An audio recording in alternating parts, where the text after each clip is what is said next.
how to connect MidJourney account to Discord. If you would like to connect your MidJourney account to Discord, it is rather quite simple for us to do so. What we have to do is simply go ahead and then make sure to open up your midjourney.com on browser and log into your respective MidJourney account. After we do that, from the bottom left you can see the option My Account.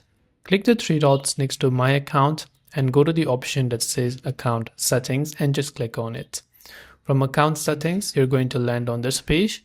Here under Discord, you can see it says a linked Discord account isn't required to use MidJourney, but you can always connect it if you want to. On the right hand side, you can see the Connect Discord button. So click on the Connect Discord button. Then when you've done that, what you want to make sure to do is it will ask you to access your account and so on. So make sure to hit the authorize button right there. And once you authorize it, your Discord account will also be linked to your MidJourney account. Next time you want to log in, then you can just select continue with your Discord account as well. So I hope the video helped you out, and if you have got any further questions, do feel free to leave them down in the comments below. As always, thanks for watching till the very end and see you soon in the next video.